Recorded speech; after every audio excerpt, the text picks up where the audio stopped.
मिंबर नूर पर जलवाबार सादात मशाइख उलमाए ज़वील एहतराम असातीन मिल्लत हाज़रीन अहले सुन्नत व जमाअत अस्सलामु अलैकुम व रहमतुल्लाहि व बरकातुहू।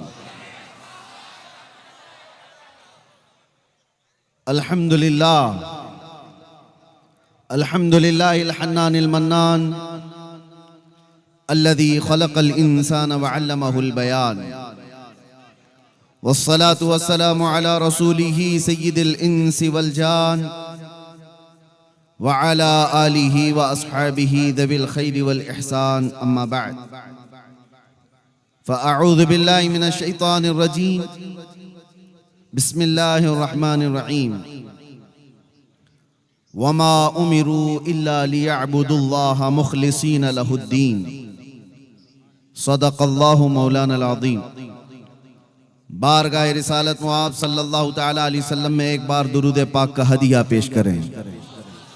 अल्लाहुम्मा सल्लि अला सय्यिदिना मुहम्मदिन मअदनिल जूदि वल करम व आलिहि व अस्हाबिहिल किराम व इब्निहिल करीम व बारिक व सल्लिम सलातन दाइमतन सरमदन अबदा।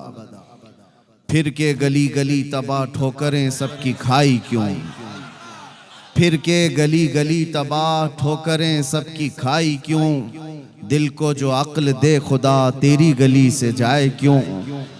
जान है इश्क़ मुस्तफ़ा रोज़ फजूं करे खुदा, जिसको हो दर्द का मज़ा नाज़े दवा उठाए क्यों। वाह सुभान अल्लाह। बुलहवस सुन सीमो ज़र की बंदगी अच्छी नहीं, उनके दर की भीख अच्छी सरवरी अच्छी नहीं।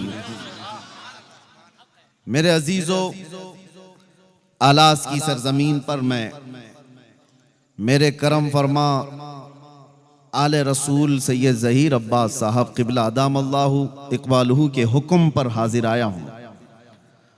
और बात दर हकीकत यह है कि हम निस्बतों वाले लोग हैं और निस्बतें हमें खींच करके उन मकामात पर पहुंचाती हैं जहां तक हमें पहुंचना होता है। वो और होगा जिसका तार कटा होगा, कभी इधर गिरे कभी उधर गिरे। जिसका तार मजबूती से जुड़ा है, यहाँ बटन लगाओ रोशनी मदीने तक ही पहुंचे। वाह वाह वाह वाह वाह। उसके तार में जो जुड़ाव है वो उसे मदीने की निस्बत तक पहुंचा ही देता है। मैं आप तमामी हजरात के जज्बात की कदर करता हूँ।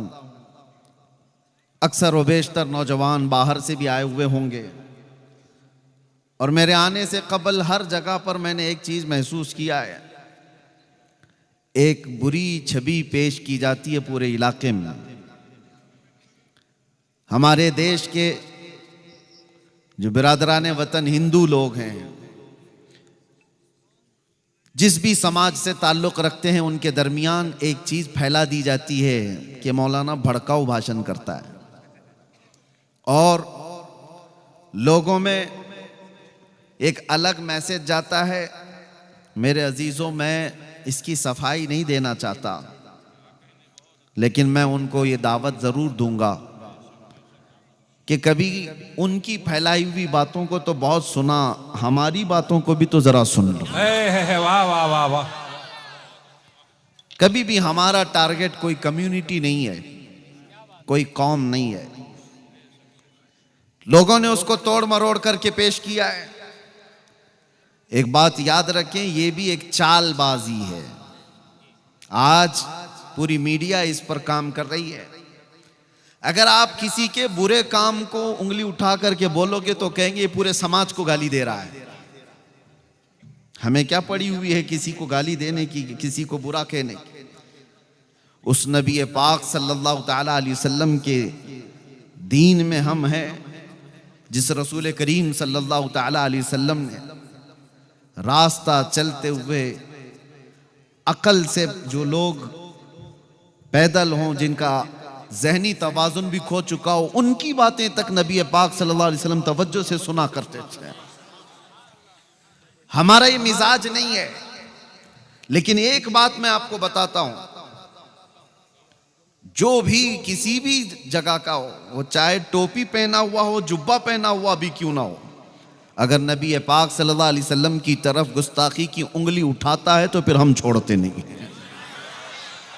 हम ये नहीं देखते हैं कि वो किस जगह से ताल्लुक रखता है। यही मेरा जुर्म है, यही मेरा कसूर है, जिसकी वजह से हमारे चेहरे को लोगों के दरमियान डरावना बनाकर पेश किया गया है। और बेचारे पुलिस डिपार्टमेंट वाले जो शुरू में जानते नहीं, लेकिन जैसे जैसे हमारे जलसे की तारीख करीब आती है उनके अंदर एक और चीज़ हलचल पैदा हो जाती है। कौन आ रहा है, ये कितनी खबरें आ रही हैं, उधर से भी फ़ोन आ रहे हैं, इधर से भी फ़ोन आ रहे हैं। मैं उनकी मजबूरी भी समझता हूँ, मैं जानता हूँ हर जगह से लॉ एंड ऑर्डर खराब हो जाएगा, डिस्टर्ब हो जाएगा। मैं आपको बताता हूँ पिछले 3 सालों में 200 से ज़्यादा जलसे किए होंगे। एक भी जगह लॉ एंड ऑर्डर खराब हुआ है तो मुझे ला करके दिखा दे, एक भी जगह। लेकिन हजारों ऐसे नौजवानों को मैं डिपार्टमेंट के सामने खड़ा कर सकता हूं जो नबी पाक की मोहब्बत में उन्होंने नशा को छोड़ दिया। नारे तकबीर, नारे एक दो रिसालत। नहीं, एक दो नहीं, सैकड़ों की तादाद में हैं जिनकी जिंदगियां कुछ और थीं। लेकिन मैं ये नहीं कहता मेरी वजह से, हुजूर पाक की मोहब्बत की वजह से, नबी पाक सल्लल्लाहु ताला अलैहि वसल्लम के नाम की निस्बत की वजह से उन्होंने अपनी पुरानी व अय्याश जिंदगी को खत्म कर दिया है। लोग ये इल्जामात लगाते रहते, लॉ एंड ऑर्डर डिस्टर्ब हो जाएगा, लोग बिगड़ जाएंगे, माहौल खराब हो जाएगा। ये नफरती लोगों के बारे में मैं इतनी बात कहूंगा कि हर समाज में लोग होते हैं और ऐसे कीड़ों की बात पर ज़हन नहीं देना चाहिए। मौसम में आते और मौसम में चले जाते हैं। बात आप देखें, हम जिस मुल्क में रह रहे हैं ये वो देश है जहां बरसों से ऐसी डाइवर्सिटी मौजूद है कि इसको कोई तोड़ नहीं पाया, आज तक कोई तोड़ नहीं पाया। आपको पता है हिंदुस्तान की ये खुसूसियत है, पूरी दुनिया में मैं बहुत सारी कंट्रीज को देखा है, बहुत सारे मुल्कों को जाकर के देखा है, वहां एक कौम अपनी ही कौम को मार रही है। आप जाकर के न्यूज उठा करके देखे, मालूमात होंगी आपको। मुसलमान है तो मुसलमान को ही मार रहा है। दूसरी कोई कंट्री में पूरे के पूरे वही लोग हैं, वो आपस में एक दूसरे को मार रहे हैं। हम जिस मुल्क में रह रहे हैं, हिंदुस्तान में, मेरे अजीजों, यहां एक दो नहीं 200 से ज्यादा जातियां, 200 से ज्यादा धर्म वाले लोग मौजूद हैं। एक दो नहीं 200 से ज्यादा रिलीजियंस यहां पर मौजूद हैं और सब जी रहे हैं, सब जी रहे हैं। और ये सरकार गरीब नवाज का, उनके आस्थाने की बरकत का मैं ये खुल करके इजहार करता हूं कि जितने खुलकर आजादी के साथ आप अपने दीन पर इस जमीन पर अमल कर रहे हैं, दूसरी जगहों पर इतने आसानी से अमल भी नहीं है। नारे औलिया तकबीर, कामिलीन की निस्बतों का असर, नारे रिसालत। या औलिया कामिलीन की निस्बतों का असर है। ये वो देश है जहां हिंदू मुसल्ला बिछा कर देता है कि मुसलमान नमाज पढ़ ले। क्या ये देश नहीं है? हमने इन तमाम चीजों को कहां पर गाली गलौज करके खत्म किया है? किसको हमने हर्ट किया है? अभी मैं आलास आया, मेरे अजीजों, उलमा एक तरफ, अवाम एक तरफ, हाजी अपनी तरफ, लेकिन आपके इलाके के सरपंच हैं, शायद वो भी हिंदू समाज से ताल्लुक रखते हैं। आए, चादर मुझे पहनाई, हार मुझे पहनाया। ये तमाम जो तहजीब है मौजूद, फिर कौन सी वो नफरत है जो फैलाई जा रही है? अब मैं आपको बताता हूं। आज मुझे यहां पर हजरत ने भी बताया था, कसीर तादाद में हिंदू समाज से भी लोग मौजूद हैं, तो मैं उनसे कहता हूं, हमारी बातों को गौर से सुनना और कभी अपने ऊपर मत लेना, कभी अपने ऊपर ना लेना। और तुम भी अगर कभी हमारे अंदर मौजूद कोई कीड़ा हो, उसको अगर बोल रहे हो, तो हम अपने ऊपर भी नहीं लेते, हम अपने ऊपर नहीं लेते। दुनिया तालिबान को टेररिस्ट कहती है, हम डिफेंस करने नहीं जाते, क्योंकि हमें पता है हमारा उनसे कोई ताल्लुक ही नहीं। हम उनका डिफेंस करने नहीं जाते। हम सूफिया की जमात से ताल्लुक रखते हैं, वो औलिया कामिलीन की जमात से ताल्लुक रखते हैं। इसी तरह से वो बिरादराने वतन हिंदू समाज से ताल्लुक रखने वालों से मैं कहता हूं कि अगर कोई ऐसा शख्स हो जो हमारे भेदभाव को और यहाँ के माहौल को खराब करने के लिए किसी भी मुकद्दस शख्सियत को गालियां देता है तो वो तुम्हारा नहीं है, समझ करके चलो। और हम ऐसे कुत्ते की दुम पर पैर रख करके बोलेंगे। क्यों? इसलिए नहीं कि वो सिर्फ गाली दे रहा है, इसलिए कि वो देश का माहौल खराब कर रहा है, पूरे देश का माहौल खराब कर रहा है। और ऐसी जगह पर हम जो बात करते हैं वो इसीलिए दुनिया को ये हमारा चेहरा पेश किया जा रहा है कि ये भड़काऊ भाषण करता है। भड़काऊ भाषण। कैंसर का इलाज करने के लिए अगर फोड़ी को काटना पड़े तो डॉक्टर जो है वो कातिल नहीं कहलाता, डॉक्टर कातिल नहीं कहलाता। अगर कोई ऐसी फोड़ी हो जिससे कैंसर पूरे जिस्म में फैल सकता है तो उस फोड़ी को डॉक्टर काटता है, कैंची से हो चाकू से हो। लेकिन कोई ये नहीं कहता कि डॉक्टर मर्डर कर रहा है, कातिल है, चाकू का इस्तेमाल कर रहा है। नहीं, कुछ जगह ऐसी होती हैं जहां पर फोड़ी को काटने के लिए उस छुरी का इस्तेमाल डॉक्टर करता है। और कुछ कौम के अंदर ऐसे कीड़े होते हैं जिनके लिए हमारी ऐसी तेज जुबान का इस्तेमाल करना पड़ता है। बाकी हमारी आदत नहीं है, बाकी हमारी आदत नहीं। हम नरम गुफ्तगू ही करते हैं, अखलाक की गुफ्तगू ही करते हैं, मुआशरे की बुराइयों के मुतालिक लोगों को अवेयरनेस करते हैं। लेकिन नबी पाक सल्लल्लाहु ताला अलैहि वसल्लम की शान को समझो मेरे अजीजों। मैं एक बात कहता हूं, हमने कभी किसी दीन के, किसी धर्म के बड़ी शख्सियत को उंगली उठाकर छेड़ा तो नहीं है। कभी दिखा दो हमारी तारीख में किसी को कुछ कहा हो, कहीं गालियां दी हो, किसी के चरित्र पर बात किया हो? नहीं। जब ये पूरी कौम किसी भी धर्म की मुकद्दस शख्सियत को नहीं बात करती तो इतना तुम्हारे अंदर भी सहज होना चाहिए कि जो कौम अपने नबी पर अपनी जानें कुर्बान करती है उसकी तरफ उंगली तो मत उठाओ। अगर गाली देने का ज्यादा शौक है, आ जाओ हमें गाली दे दो, हमारे माँ बाप को, हमारे खानदान को, जिसको कोसना है खूब कोसो। अरे हम सुन लेंगे हमारे लिए गालियां, लेकिन नबी पाक की शान में अगर बोलोगे तो फिर कौम क्या, हमारा 8 साल का बच्चा भी बर्दाश्त नहीं करता। ये हमारा दीन है, ये हमारा दीन है। अब आगे की बात मैं करता हूं मेरे अजीजों। ये इजहार करना मुझे जरूरी था कि लोगों ने जो हमारा एक चेहरा पेश किया है, डिपार्टमेंट वाले भी बहुत तवज्जो से सुने, और जितने हैं, हमारी कोई तकरीर हवा में नहीं जाती, सब रिकॉर्ड रहती है, मुझे पता है। और ऐसी रिकॉर्ड होती है कि एक जुमला यहाँ रिकॉर्ड होता है, यूट्यूब पे आने तक उस पर बहुत मसाला आ चुका होता है, बहुत कुछ आ चुका होता है। आधे से ज्यादा तो हमारी तकरीरों को यूट्यूबर लोगों ने बर्बाद करके रखा है।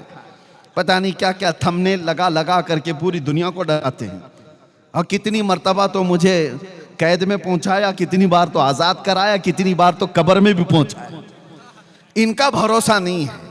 और एक बात बड़ी अच्छी है, पुलिस डिपार्टमेंट से एक बड़े सीनियर ओहदेदार वो इन्वेस्टिगेशन में बैठे हुए थे और कुछ लोग बहुत चीजें वायरल किए हुए थे। मैं देख करके घबराया।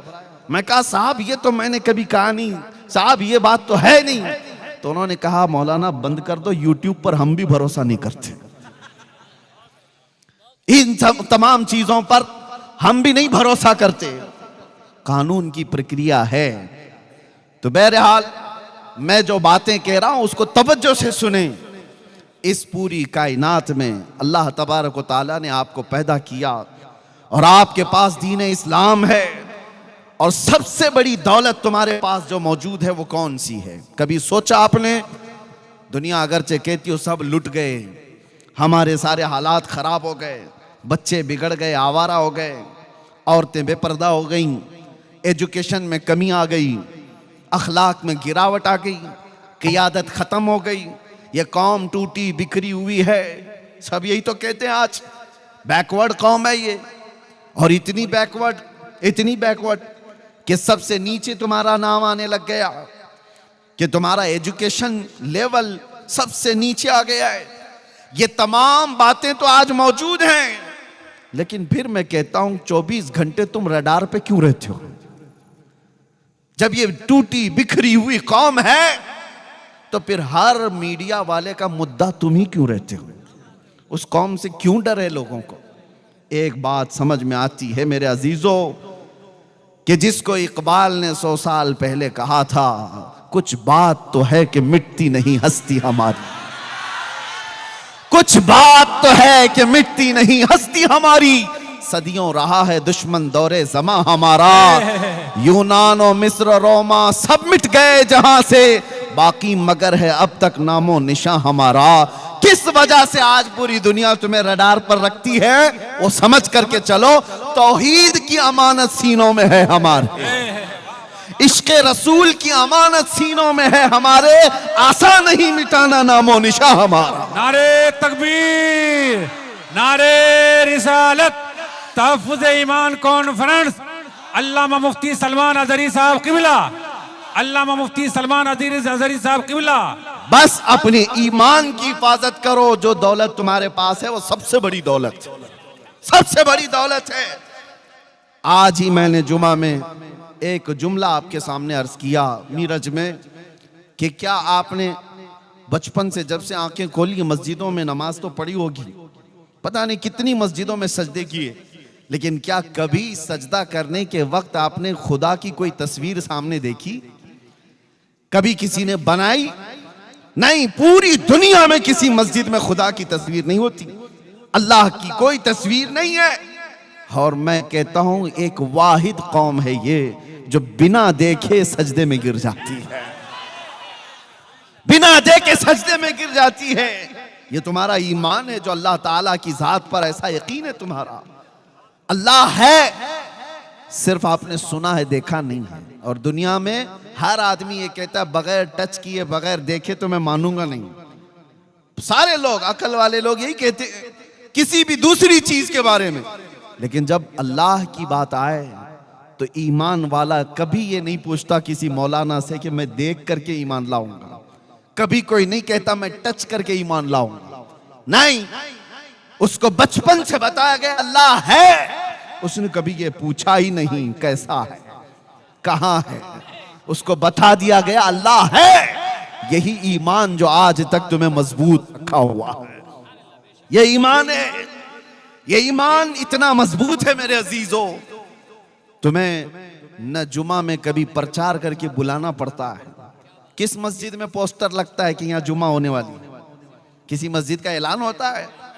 हर इलाके में जुमा का दिन आया तो सारी सफ़ें भर गई, और सफ़ें भी ऐसी कि अमीर और गरीब, फकीर और गनी सब एक ही जगह, सब आए। न कोई वीआईपी सफ़ है, न कोई कैटेगरी वाइज सफ़ें लगती है, सब आ गए। ये कौन सी चीजें हैं जो तुम्हें इस तरह आज तक बांधी हुई हैं? वैसे देखा जाए तो दुनिया हमें यतीम कहती है कि इनका कोई कायद नहीं, इनका कोई लीडर नहीं, ये सब बिखरे हुए लोग हैं। लेकिन आओ जुमा का वक्त आए तो यही बिखरे हुए एक सफ में खड़े नजर आते हैं, एक आवाज पर झुक जाते हैं। किसी एक साहब ने पूछा था मिलिट्री को जो ट्रेन किए हुए हैं, यूएस की मिलिट्री, जापान की मिलिट्री, चाइना की मिलिट्री, उनसे पूछा गया था कि अगर कोई 10,000 की मिलिट्री को आपको तरतीब देना है तो कितना टाइम लगेगा? किसी जर्नल ने कहा, बड़े शख्स ने कहा अगर 10,000 की फौज को तरतीब में लाना है तो 2 से 4 घंटे लग सकते हैं। किसी मुल्क ने कहा 6 घंटे लग सकते हैं। किसी ने कहा बहुत फास्ट लेवल पर ये पूरी तरतीब देना हो तो 1 घंटा लग सकता है। ये ट्रेंड फौज है, ट्रेंड सोल्जर्स हैं जिनका पूरा का पूरा ऐसा तजुर्बा है कि वही काम करते हैं। तो उस शख्स ने मुस्कुरा करके कहा कभी आओ हरम काबा में और कभी आओ हरम मुस्तफा में।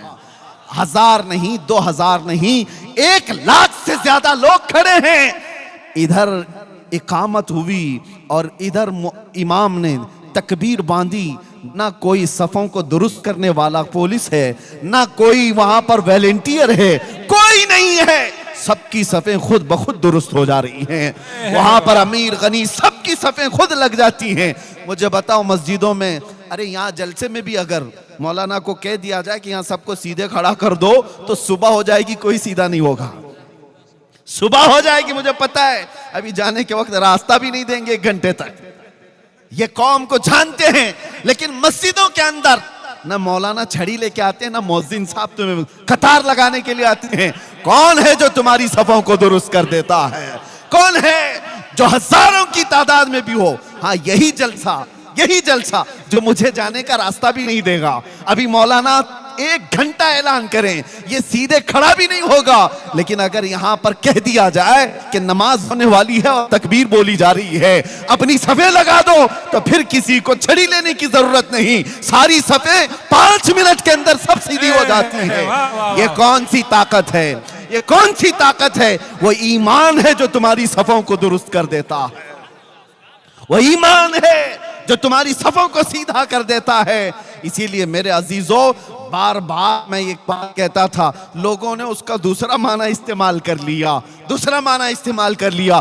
मैं तो जगाने के लिए कहा था गुजरात में, न घबराओ मुसलमानों, अभी खुदा की शान बाकी है, अभी इस्लाम जिंदा है, अभी कुरान बाकी है। ये बात इसीलिए कहा था कि बहुत कुछ तुम्हारे पास बाकी है, बहुत कुछ तुम्हारे पास है। वो ईमान की दौलत, इसका सौदा कभी मत करना। चाहे दुनिया की सारी दौलत तुम्हें देनी पड़ जाए, लेकिन ईमान का सौदा कभी ना करना। जो झुकने की अल्लाह ने तुम्हें तौफीक बख्शी है, ये सबसे बड़ी तौफीक है। जो सफों में खड़े होने की तौफीक बख्शी है, ये सबसे बड़ी तौफीक है। इस ईमान की हिफाजत की आज कॉन्फ्रेंस है ना, तहफ्फुज़ ईमान कॉन्फ्रेंस। इसी में मैं आपसे कहूंगा, अपने घर को लीकेज से बचाने के लिए क्या क्या चीजें इस्तेमाल करते हो? कौन कौन सा केमिकल ला करके वाटर प्रूफिंग करवा देते हैं कि छत के लीकेज को बंद कर दिया जाए। कतरे गिरेंगे तो लोगों की नींद खराब हो सकती है, घर टूट सकता है। छोटा सा लीकेज भी आप बर्दाश्त नहीं करते अपने घर के अंदर।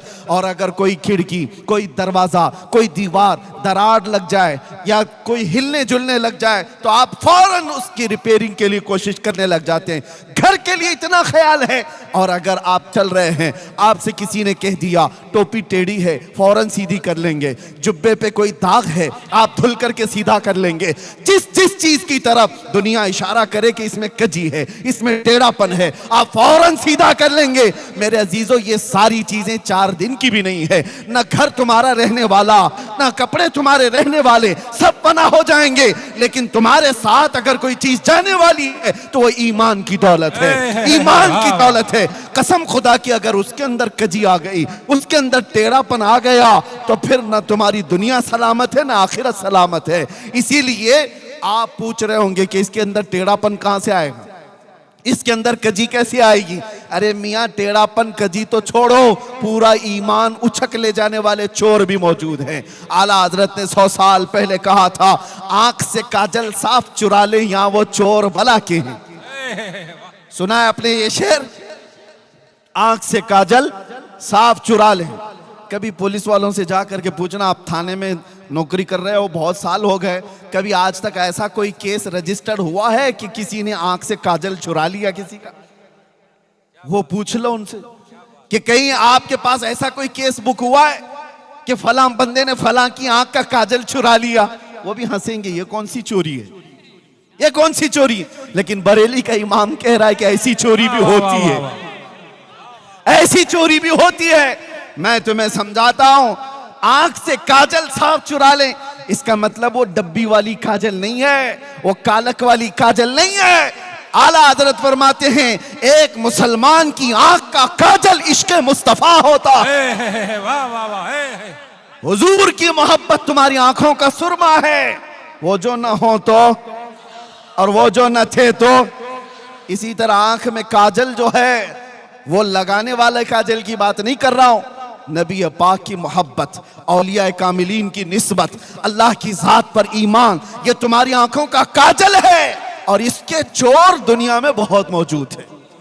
हाँ, चोरी करने वाले लोग, कभी गठरी लेकर के आ गए, कभी पूरे के पूरे मोहल्ले को लेकर के चले गए। इसीलिए ऐसे चोरों से अपना ईमान बचाओ, ईमान लूटने वाले लोग। अच्छा, एक बात और मैं बता दूं, सबसे बड़ी चैलेंज की बात यह है, आपको अगर पता लगे कि ये दुश्मन है मेरा, आप अपने माल पूरा उससे बचा के रहेंगे। वो गुजरेगा तो अलर्ट हो गए, वो देखेगा तो अलर्ट हो गए। लेकिन आपके घर में मौजूद है तो कैसे पता चले? ये बड़ा मसला है। आपके घर में आपके साथ उठता बैठता सब हो, वो अगर आपके माल का दुश्मन हो, चोर हो, तो कैसे पता करेंगे? यही सिचुएशन आज हमारी है। अगर कोई दूसरा शख्स होता जिसको आप देख रहे हैं कि मुशरिक है और मेरे ईमान का चोर हो सकता है, आप बच जाएंगे। लेकिन टोपी दाढ़ी वाला, जुब्बे कुब्बे वाला, तुम्हारे साथ चलने फिरने वाला और इश्क़े रसूल से पूरा अंदर से खाली है, लेकिन देखने में बड़ा नमाजी लगता है, हाजी भी लगता है, ज़कात खूब बांटता है, लेकिन अंदर से वो खाली है और बहुत बड़ा चोर है। और ऐसे चोर की दुश्मनी, ऐसे चोर की दोस्ती, तुम्हारे आंख का काजल वो कब उठा ले जाएगा पता भी नहीं चलेगा। बचो ऐसी निस्बतों से जिसका सीना हुब्बे मुस्तफा से खाली है। जो नबी पाक की बात आए तो आए काएं करता है। और फिर हाँ, कितने ऐसे, अभी देखो बौछार होती है सोशल मीडिया पर कि मौलाना मजार पर गए, खड़े हो गए, मौलाना नमाज के बाद खड़े हो गए, या नबी सलाम अलैका कह रहे हैं, मौलाना ये कर रहे हैं, नबी का नाम आया तो खड़े हो गए।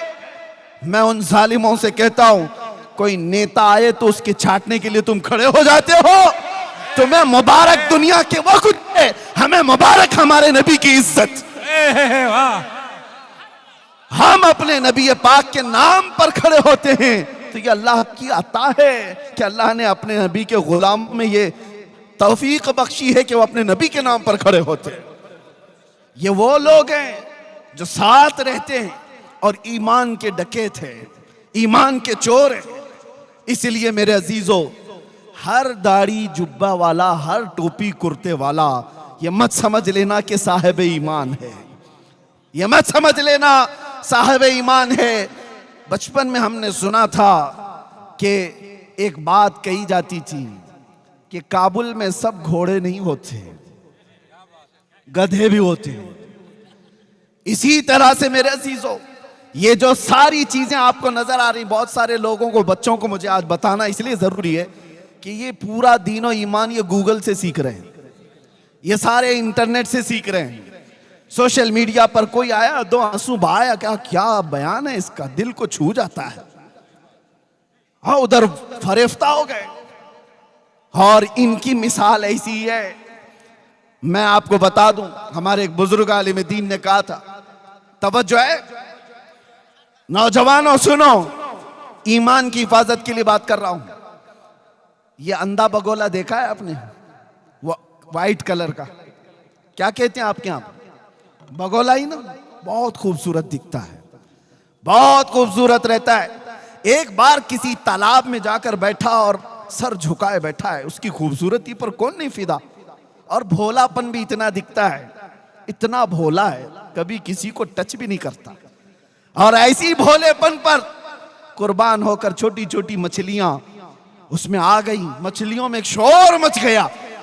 अल्लाह वाले आए हुए हैं, बहुत बड़े बुजुर्ग आए हुए हैं, अरे चलो सब जियारत के लिए। सारी मछलियां कह रही हैं, एक छोटी मछली दूसरी मछली से कह रही है, इतना नूर है चेहरे पर, इतने खूबसूरत हैं, और सर झुकाए सुबह से तस्बीह पढ़ रहे, तस्बीह पढ़ रहे हैं। चलो सारी मछलियां जियारत के लिए। अरे भगदड़ मची हुई थी, सब मछलियां जा रही हैं बगोला देखने के लिए। एक दादी अम्मा भी थी, बड़ी मछली थी, उसको खबर मिली कि ये सब कहां जा रही हैं, तो सबों ने कहा कि आज तो एक अल्लाह वाले हैं, लंबी चोंच है, उजले कपड़े हैं, तस्बीह पढ़ रहे हैं, आंख बंद है, सर झुका हुआ है। उस दादी अम्मा ने कहा वो चोर है। कहा तुम उसको अल्लाह वाला समझ रही हो, मत जाओ।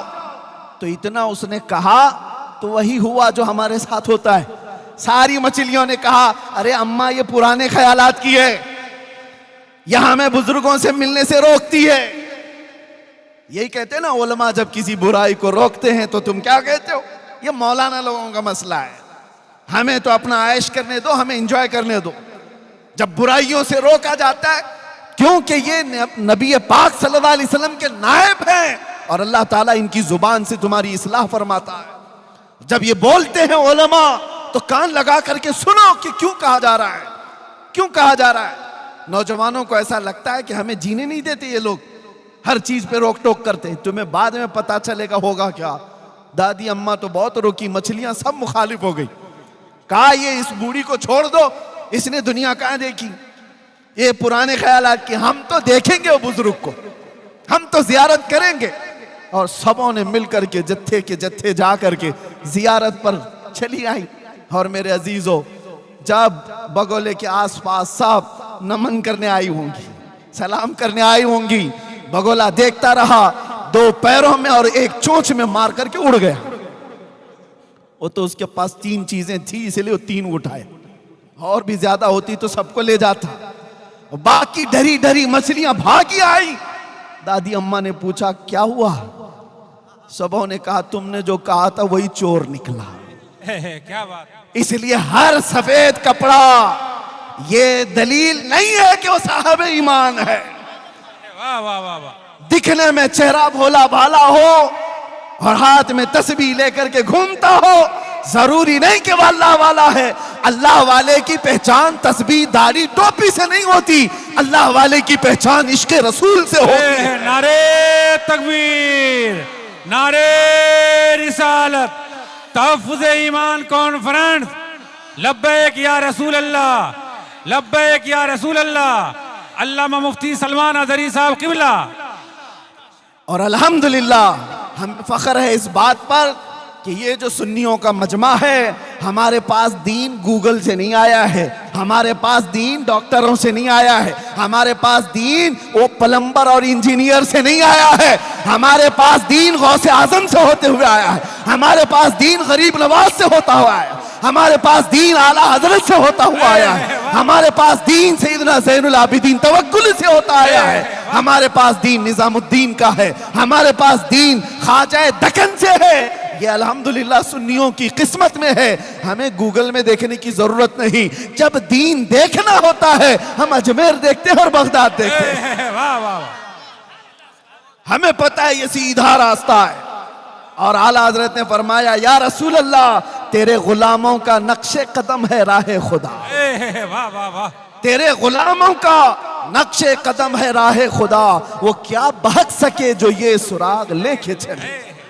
लहद में इश्क़े रुखे शह का दाग लेके चले, अंधेरी रात सुनी थी चिराग लेके चले। आप समझ रहे हैं इस बात को? निस्बतों के लोग हैं हम, शुरू में इसीलिए मैंने कहा हम फख्र करते हैं इस बात पर। आए नौजवानों, चाहे दुनिया जितनी भी मॉडर्न हो जाए, जितनी भी तरक्की कर जाए, ऐसे ऐसे लोग आएंगे जो तुमने सुनी नहीं होगी वो बातें तुम्हें सुनाएंगे। मेरे आका सल्लल्लाहु अलैहि वसल्लम फरमाते हैं क़यामत के करीब मेरी उम्मत में कुछ ऐसे लोग निकलेंगे और लोगों को खिताब करेंगे, ऐसी बातें सुनाएंगे और सब लोग हैरत में रहेंगे कि हमारे बाप दादाओं ने भी नहीं सुना था। वो हदीस पाक में मेरे आका ने अलामत बताई है, वो ऐसे लहजे में सुना रहे होंगे कि लोग फरिफ्ता हो जाएंगे। लेकिन हुजूर ने फरमाया तुम अपने आप को उनसे बचाओ, अपने आप को उनसे बचाओ, इसलिए कि वो तुम्हारे दीन के चोर हैं, डकैत हैं। ऐसा कोई भी तुम्हें नजर आए जो औलिया की दुश्मनी पालता हो, ऐसा कोई भी तुम्हें अगर नजर आए, ऐसा कोई भी जो हुजूर पाक की ताजीम पर आई कहें करता है, तो उससे अपना दामन समेट लेना। कहा यह हमारा नहीं। मेयार और कैटेगरी, मेयार और तुम्हें एक थर्मामीटर दे करके जा रहा हूं कि हमेशा उसको नाप करके देखना कौन हमारा कायद है, कौन हमारा रहबर है। वही हो सकता है जो तुम्हें रसूलुल्लाह की शरीयत का रास्ता देता है। बाकी सारे रास्ते इधर उधर ले जाने वाले लोग। और एक बात ये भी मैं बता दूं, पीर साहब भी कोई हो, जितने भी पीर साहब हो, अगर वो नबी पाक का रास्ता छोड़ा है तो पीर नहीं, वो पैर है, वो पैर है। और हुजूर पाक की मोहब्बत सजा कर रखता है तो हमारे सर का ताज है। ये हमारा मेयार है। आप इस चीज को समझ करके चलें। दीन हमारा इस्लामी कवानीन के तमाम तर चीजें तुम्हारे सामने मैं रख रहा हूं, क्योंकि नौजवानों के लिए अब बहुत बड़ा चैलेंज आ गया है। इंटरनेट पर खोलते हैं तो कौन सी वेबसाइट देखें कौन सी नहीं, ये भी समझ में नहीं आता। सब दीन इस्लाम के नाम पर प्रोपेगेंडे फैलाए हुए बहुत सारे, उसमें हमारी कई बच्चियां और कई बच्चे फंस जाते हैं। वो जाल है, उस जाल में कई लोग फंस जाते हैं। आपको मैं एक बात बताना चाहूंगा, कुछ लोग ये कहते हैं ना दुनिया बहुत नई हो गई, नए तरीके पर आना चाहिए। मैं भी मानता हूं आज का दौर है मोबाइल का, हम मोबाइल छोड़ के तो नहीं रह पाएंगे। आज का दौर लाइटिंग का है, हम लाइट छोड़ करके तो नहीं रह सकते। आज का दौर है गाड़ियों में तेजी से जाने का, हम ये छोड़ करके भी नहीं रह सकते। ये सारी तरक्कियां अपनी जगह पर, लेकिन एक बात मैं आपको बता दूं, तुम्हारी और हमारी कामयाबी ये चीजों के हासिल करने पे नहीं है, ये असबाब हैं, ये मादे हैं। माइक का इस्तेमाल भी मैं करूंगा, मोबाइल का इस्तेमाल भी मैं करूंगा, लाइट का इस्तेमाल भी मैं करूंगा, ये कंप्यूटर का, इंटरनेट का इस्तेमाल भी करूंगा, लेकिन ये तमाम चीजें इस पर हम डिपेंड ना रहे कि यही सब कुछ है, बल्कि हकीकत में तुम्हारी कामयाबी आगे दौड़ने में है या पीछे पलटने में है। एक बात समझ करके चलो, हमारी कामयाबी ऐसे आगे दौड़ने में नहीं है, हमारी कामयाबी उस जगह पर है जहां तुम्हें खालिद बिन वलीद की आवाज नजर आ रही हो। हमारी कामयाबी वहां पर है जहां तुम्हें हैदर कर्रार की गरजती हुई आवाज नजर आ रही हो। उस तक पहुंच जाओ जहां उस्मान गनी के कदम हो, जहां फारूक आजम के कदम हो, जहां सिद्दीक अकबर के कदम हो। इतना पीछे चले जाओ जहां रसूलुल्लाह की आवाज आए। यह है हमारी कामयाबी, और इन तरक्कियात ने हमारा बेड़ा गर्क कर रखा है। हो क्या रहा है, मैं बार बार ये कहता हूं, इन तरक्कियात के हम खिलाफ नहीं, लेकिन कुछ हालात ऐसे हैं कि ये बोलना हमारी मजबूरी।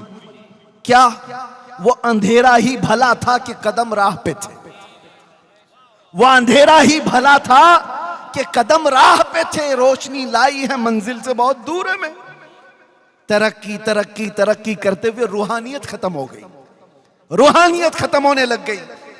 आज मैं जिस जगह पर भी जाऊं, मैं बहुत बचपन में अपने बुजुर्गों को देखा है, आपको भी मैं एक तंबीह कर रहा हूं। हम जब जाते दूर खड़े उन बुजुर्गों को मिलने की अगर तौफीक मिल जाती, वक्त होता तो मिल लेते, नहीं तो इतने अदब से दूर से खड़े रहते, उलमा भी अवाम में भी। लेकिन आज पूरी ये तरक्कियात ने बदल लिया है।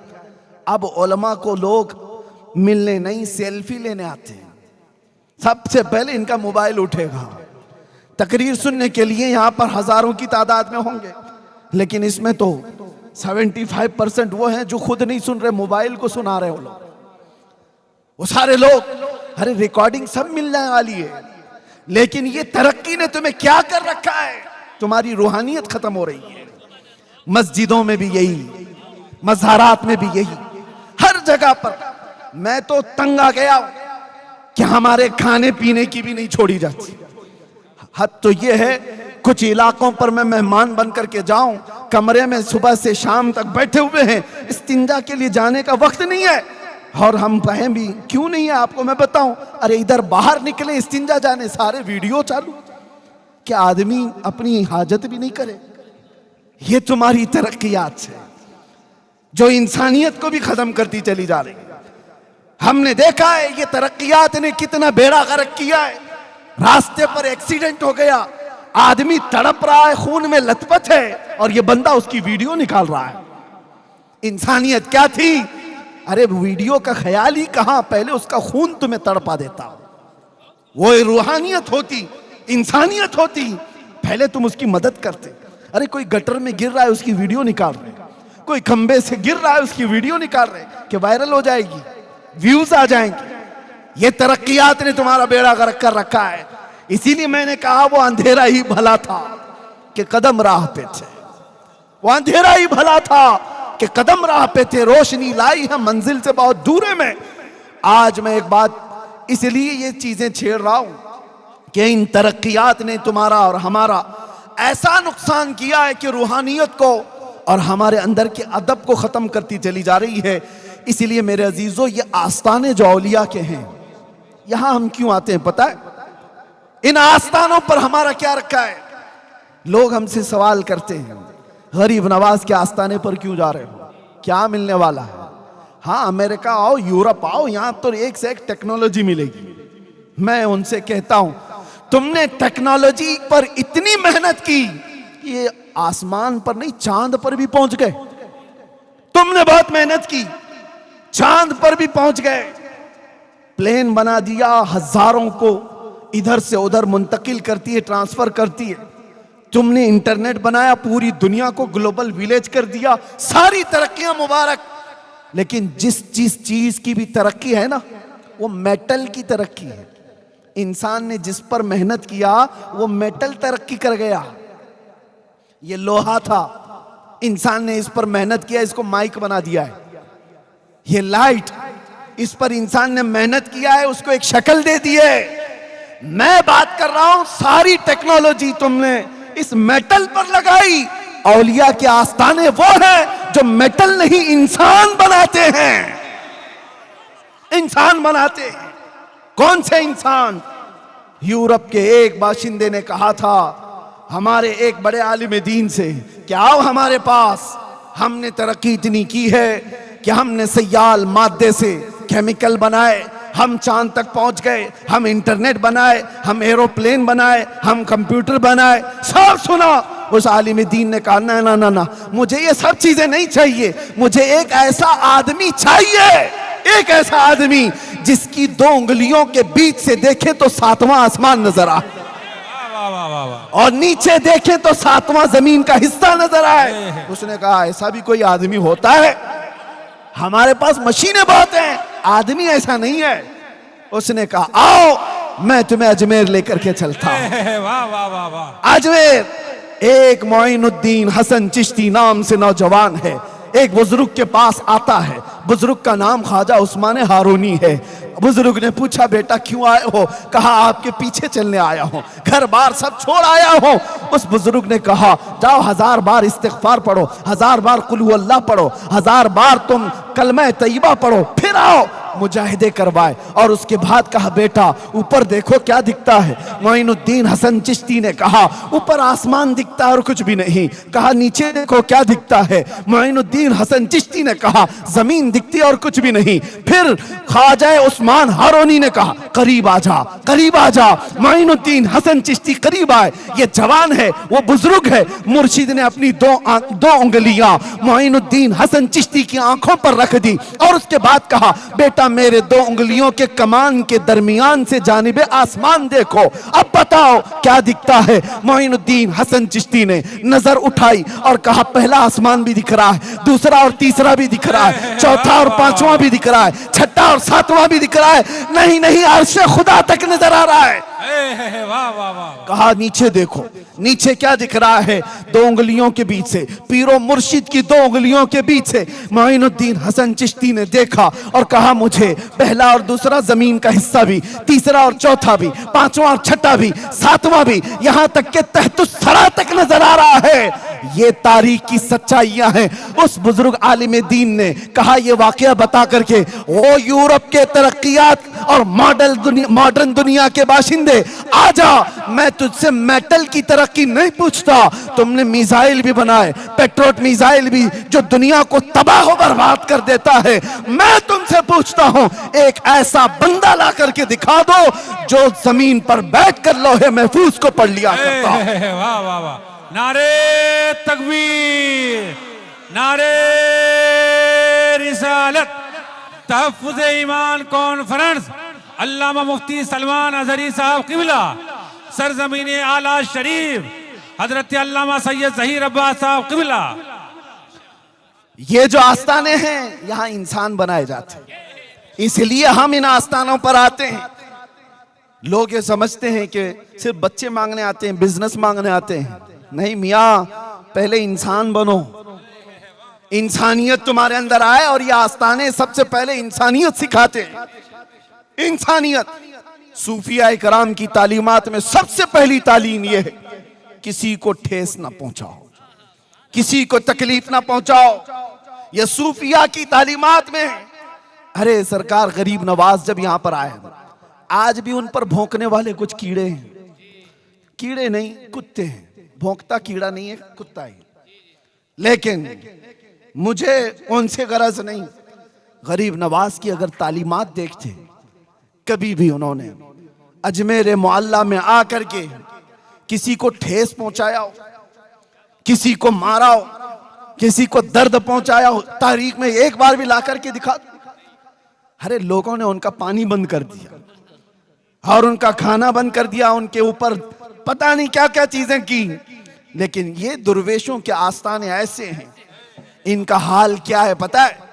वो मैं आज आपको देकर के जाता हूं। जुनैद बगदादी सूफिया के इमाम है, सूफिया के इमाम है।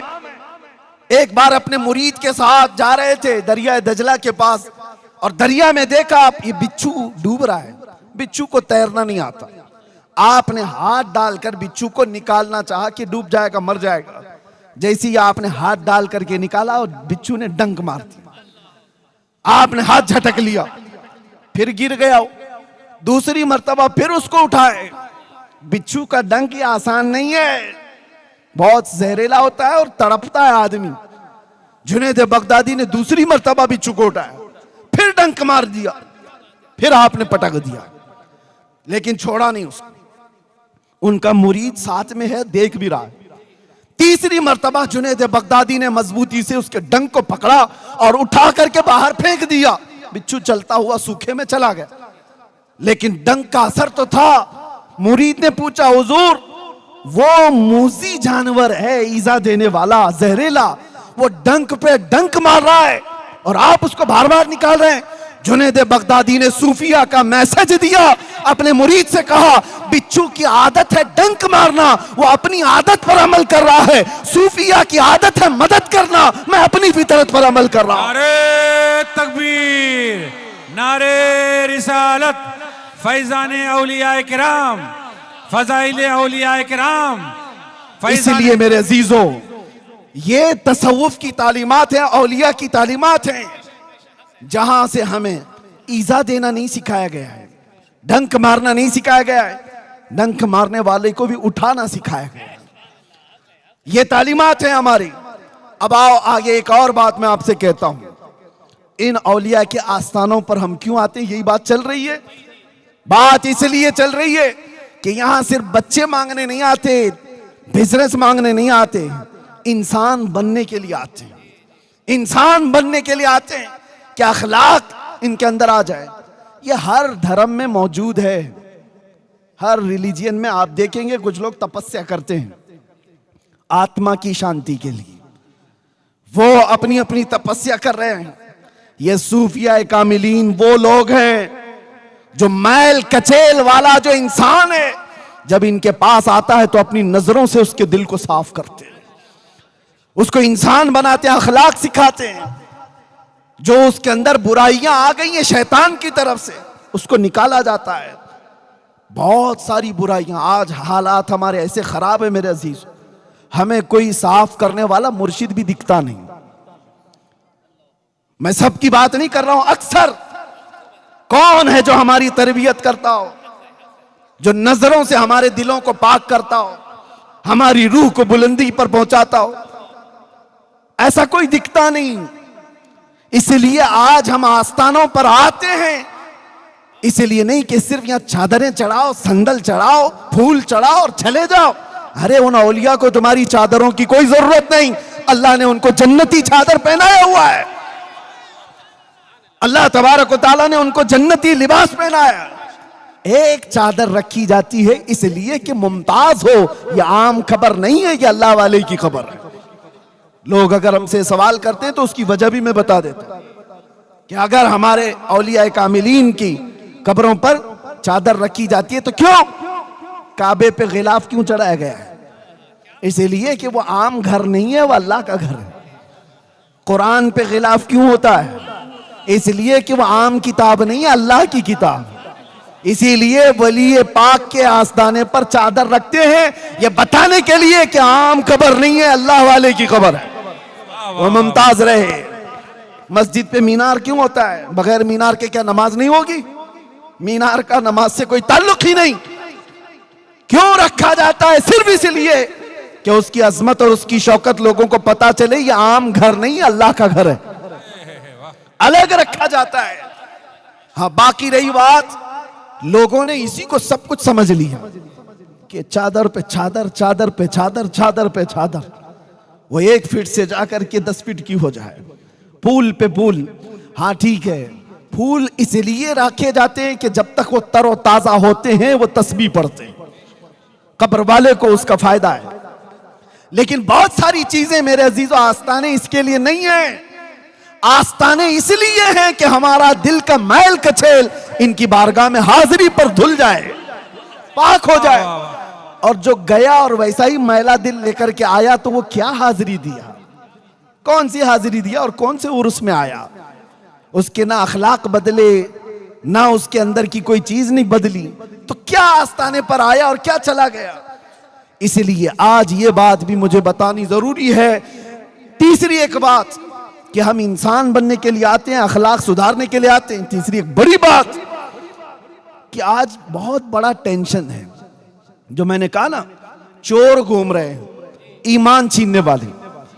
आंख से काजल साफ चुरा ले, यहां वो चोर भला के हैं। तेरी गठरी ताकी है और तूने नींद निकाली है। सूना पास है, सूना बन है, सोना जहर है, उठ प्यारे। सूना गोल्ड तुम्हारे पास है, जंगल का राज है, सूना बन है, और ऐसे वक्त में सोना जहर है, उठ प्यारे। तू कहता है मीठी नींद है, तेरी मथी निराली है।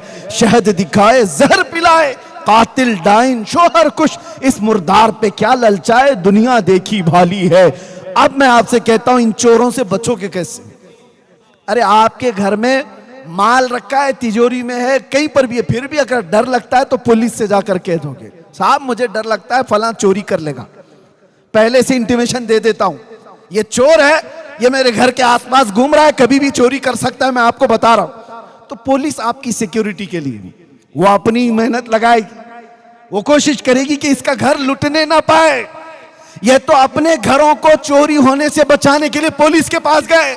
मैं पूछ रहा हूं, ईमान के लुटेरे चोरों से बचने के लिए कौन सी पुलिस के पास जाओगे, कहां जाकर पहले रिपोर्ट करोगे। आप देख रहे हैं कई लोग ईमान के चोर हैं, तो ऐसी चोरी होने से अपने आप को बचाने के लिए क्या करना है, तो कुरान पढ़ो। अल्लाह तबारक व तआला फरमाता है, या अय्युहल्लज़ीना आमनु तक़ुल्लाह व कूनू मअस सादिक़ीन, ऐ ईमान वालों अल्लाह से डरो और सच्चों के साथ हो जाओ। सच्चे कौन हैं, ये सच्चे सिद्दीक़ अकबर हैं, सच्चे फारूक आज़म हैं, सच्चे उस्मान गनी हैं, सच्चे हैदर कर्रार हैं, सच्चे हसनैन करीमैन हैं, सच्चे मारूफ करखी हैं, सच्चे जुनैद बगदादी हैं, सच्चे गौसे आज़म अब्दुल कादिर जिलानी हैं, सच्चे गरीब नवाज हैं, सच्चे महबूबे इलाही हैं, सच्चे साबिर कलियरी हैं, सच्चे फरीदुद्दीन गंजे शकर हैं, सच्चे ख्वाजा दक्कन हैं, सच्चे इमाम अहमद रजा खां हैं। ये वो सच्चे लोग हैं, इनके साथ हो जाओ, अल्लाह तुम्हारे ईमान की वैसी हिफाजत फरमाएगा। नारे तकबीर, नारे रिसालत, मसलके आला हजरत, इश्को मोहब्बत, इश्को मोहब्बत, फैजान हुजूर गरीब नवाज अल्लामा मुफ्ती सलमान अजहरी साहब किबला, तहफ़्फ़ुज़ ईमान कॉन्फ्रेंस सरजमीन आला शरीफ हजरत अल्लामा सैयद ज़हीर अब्बास साहब किबला। अब बात समझ में आ गई, अपने ईमान को बचाना है तो कहां जाना है, औलिया कामिलीन की निस्बतों की तरफ। अगर ये निस्बतें तुम्हारी नहीं है तो कोई भी चोर कब के ईमान ले जाएगा। कितने नौजवान ऐसे आज बहकते हुए दिखाई दी, बहुत सारे। मैं मुंबई में रहता हूं, कुछ साल पहले एक नौजवान आया कि एक कोई ऐसे पीर साहब आए हैं, वो कहते हैं कि उन पर नमाज फर्ज नहीं है। मैंने कहा गौस पाक भी ऐसे नहीं बोलते, सिद्दीक़ अकबर ने भी नहीं कहा। ये तुम्हारा पैर कितना बड़ा हो गया, पीर नहीं, पीर नहीं, जो नबी पाक की शरीयत को छोड़ा वो पीर, वो पैर है। मैंने पूछा इतना बड़ा कैसे हो गया, कहते नहीं नहीं वो दिल की नमाज पढ़ते हैं, दिल की नमाज पढ़ते हैं। कभी तो ये कहते नहीं वो यहां बैठते हैं, मक्का में नमाज पढ़ते हैं, मदीने में पढ़ लेते हैं, वो बैठते यहाँ हैं। मैं कहा खाना यहाँ क्यों खाते हैं, जमजम वहीं से पी लें, मदीने में ही खजूर खा लें, खाना तो बराबर लगता है। नमाज के लिए कहते मक्का में पढ़ लेते, मदीने में पढ़ लेते। ये शैतान है, शैतान है, वो पीर नहीं है, तुम्हारा ईमान लूट लेगा। एक नौजवान मेरे पास आया, वो ये कहने लगा कि वो कहते हैं 8 खुदा है कलमे में, 8 मोहम्मद है कलमे में, लोगों को पता ही नहीं। अच्छा इनकी एक ट्रिक मैं आपको बताऊं, ऐ नौजवानों, बचना ऐसे गुमराहों से, बचना। वो सबसे पहले तुम्हें क्या कहते हैं, मौलाना के पास मत जाना, हमारे बारे में वो बुरा कहेंगे, पहले से इसके दिमाग में डालते हैं। और जब नौजवान हमारे पास आए, हम कहते हैं अरे बाप रे वाह, इतना खतरनाक कहां से अकीदा ले आया? तो कहता मेरे पीर साहब तो पहले ही बोले थे मौलाना हमारे खिलाफ बोलेंगे। करामत, उसको फिर करामत लग गई। ये सारी ट्रिक है, ये साइकोलॉजी है, इस्तेमाल करते हैं ये ढकोसले बाबा। एक बात मैं आपको बता दूं, नमाज किसी के लिए माफ, किसी के लिए है। गौसे पाक ने कभी नमाज कज़ा नहीं की, गरीब नवाज ने कभी नमाज नहीं कज़ा की। अरे मेरे नबी जिनकी शरीयत है, रसूलुल्लाह ने नमाज नहीं छोड़ी। और ये आज का कोई पैर के है कि मेरी नमाज माफ हो गई। मैंने अज़राहे तफरीह कल उनसे एक बात कही थी, वो आज आपको भी कह देता हूं। कोई भी ऐसा पीर कहे कि मेरे ऊपर नमाज फर्ज नहीं है, मैं भी मानता हूं 4 लोग ऐसे हैं जिन पर नमाज फर्ज नहीं।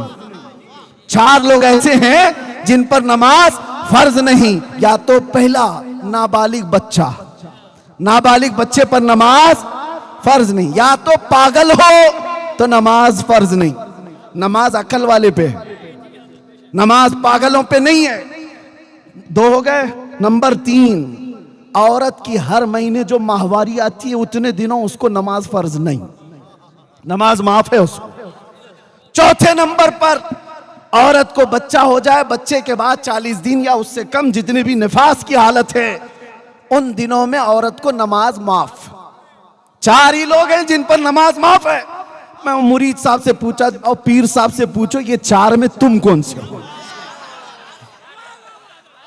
या तो तुम्हारा पीर नाबालिग होगा, या तो तुम्हारा पीर पागल होगा, और बाकी 2 चीजें तो बड़ी डेंजर है। पूछ के देख लो, ये 4 तो नहीं है।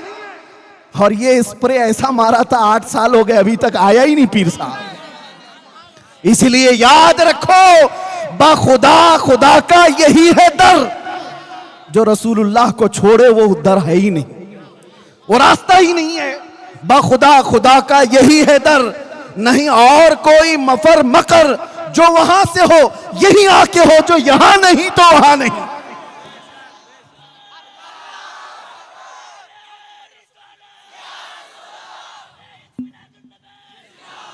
बात अब कंप्लीट करने आ रहा हूं, खत्म कर रहा हूं। तवज्जो मेरे अजीजों, चाहे दुनिया में जितने भी रास्ते लोग ला करके दिखा दें, सीधे एक ही देखना कि ये मदीने तक पहुंचता है कि नहीं। अगर नबी पाक की शरीयत छोड़ करके बात करता है तो अपना नहीं है, चाहे वो जैसा भी हो। या औलिया कामिलीन के आस्ताने हमें बचाते। मेरे अजीजों, गौसे पाक ने, गरीब नवाज ने, या जितने औलिया हैं, उन्होंने अपना गर्विदा नहीं बनाया, उम्मत को रसूलुल्लाह का दीवाना बनाया। आज हम यही चाहते हैं, आप मेरा इस्तकबाल न करें, मेरे नाम का नारा न लगाएं, मुझे इज्जतों से न बिठाएं। मैं आता इसलिए हूं कि हमारे आने से नौजवानों के दिलों में मेरे मुस्तफा का इश्क बढ़ जाए, मोहब्बत बढ़ जाए। मैं इसलिए आता हूं कि लोग देखें तो मुझे न पुकारें, बल्कि गुंबद खजरा की तरफ तवज्जो करके कहें, लब्बैक या रसूल अल्लाह, लब्बैक या रसूल अल्लाह, लब्बैक या रसूल अल्लाह। हमारी तकरीर भी वसूल हो गई और ये जलसा भी वसूल हो गया। हम अपना बनाने नहीं आए, उस नबी का शहदा बनाने आए। इसलिए कि आज हम हैं, कल नहीं रहेंगे, मगर वो गुंबद खजरा की चमक सुबह क़यामत तक रहने वाली है। वो हिदायत का नूर सुबह क़यामत तक रहेगा। इसलिए मैं तुम्हें किसी लैला का मजनू बनने नहीं देना चाहता जो हर दिन मजनू चेंज करती हो। मैं आपको उसका गर्विदा बनाने आया हूं जो आज एक बार हाथ थाम ले तो कब्र में भी नहीं छोड़ता और हशर में भी नहीं छोड़ता। वाह वाह वाह वाह। आपको पता है, मेरे आका सल्लल्लाहु अलैहि वसल्लम ने फरमाया सहाबा से, क़यामत के दिन मेरा हाल ये होगा। अरे ये तो एक छोटा मैदान है, क़यामत का मैदान, पूरी मखलूक होगी, सारे इंसान होंगे। हुजूर फरमाते मेरा हाल ये होगा, मेरे कंधे पर एक चादर होगी, वो खसक करके गिर रही होगी, और एक हाथ से मैं अपनी चादर संभाल रहा हूंगा, दूसरे हाथ से अपने उम्मती को पकड़ करके जन्नत में ले जा रहा हूंगा। वाह। कौन है जो ये हमारी दस्तगीरी करे? और कब्र में कौन सा दोस्त तुम्हारे साथ आने वाला है, जिसके लिए तुमने रातें बर्बाद की, जिसके लिए तुमने अपने माँ बाप को छोड़ दिया? ये वो लफंगे दोस्त जो तुम्हारे पैसे के आशिक हैं, तुम्हारे माल के आशिक हैं, तुम्हें नशे के अड्डों पर ले जाकर के बिठा दिया, तुम्हारा माल बर्बाद कराया, सब कुछ हुआ, लेकिन क्या ये कब्र पर 1 घंटा भी बैठने को तैयार है? इधर मट्टी दिया, उधर निकल गया। कौन है तुम्हारी उस अंधेरी कब्र में आएगा? कोई दोस्त नहीं, अरे सगी माँ भी नहीं, सगा बाप भी नहीं। कब्र की तख्तियां बंद होने के बाद मुनकर नकीर बाद में आते हैं, आमीना का लाल पहले तशरीफ लाता है। वो नबी पाक तशरीफ लाएंगे अपना नूरानी चेहरा लेकर के, और मुनकर नकीर से बुजुर्गों ने कहा है, नकीरैन जो हुजूर की मोहब्बत में थक करके गया है, हुजूर फरमाते नकीरैन से, खबरदार जरा आहिस्ता जगाना, मेरी मोहब्बत में थक के आया है। मैं मरूं तो मेरे आका ये मलाइका से कहना, इसे कोई मत जगाना, अभी आंख लग गई है। ये हुजूर ताज शरिया ने लिखा था, इसे कोई मत जगाना, अभी आंख लग गई है। इसलिए आओ, दुनिया की ये चकाचौंध को देखना छोड़ दो, दुनिया की इस दुनिया पर फरेफ्ता होना छोड़ दो। इंटरनेट की दुनिया, ये पबजी की दुनिया ने तुम्हें कहां से कहां पर पहुंचा दिया। वो नौजवान बेचारे जो अपनी माँ को छोड़ दिए, अपने बाप को छोड़ दिए, अपने दोस्तों को सिर्फ और सिर्फ खुश रखने के लिए अपने सगे भाइयों और बहनों को छोड़ दिया। क्या ये जिंदगी है तुम्हारी? ये सारी वो दुनिया है जो तुम्हें सीधे रास्ते से ले जाकर के एक ऐसे अड्डे पर बिठाती है जहां जानवर भी नहीं जाता। इसलिए मैं कहता हूं, आओ, एक रास्ता जो तुम्हें दुनिया में भी सुकून देगा, कब्र में भी सुकून देगा, आखिरत में भी सुकून देगा। वो रास्ता कौन सा है? आज ले उनकी पनाह, आज मदद मांग उनसे, कल ना मानेंगे कयामत में अगर मान गया। एक ही इलाज है, वो इलाज देकर रुखसत हो रहा हूं, वो इलाज मजबूती से पकड़ लो। इसको राजी किया, वो छूट गया, उसको राजी किया, ये छूट गया, इसको जमा किया, ये छूट गया, ये जमा किया, वो छूट गया। ये सब दुनिया में होता ही रहेगा और इस चक्कर में तुम्हारी मौत आ जाएगी। इसलिए छोड़ो ये सारी फिक्रें, एक बात पर आ जाओ, वो क्या है? उन्हें जाना, उन्हें माना, उन्हें जाना, उन्हें माना, न रखा गैर से काम। लिल्लाहिल हम्द, मैं दुनिया से मुसलमान गया, की मोहम्मद से वफा तूने, तो हम तेरे हैं। ये जहां चीज है क्या, लौह कलम तेरे हैं। आओ बारगाह मुस्तफा में अर्ज करते हैं, या रसूल अल्लाह, चमक तुझसे पाते हैं सब पाने वाले, मेरा दिल भी चमका दे, मेरा दिल भी चमका दे, मेरा दिल भी चमका दे, चमकाने वाले लब्बैक या रसूल अल्लाह।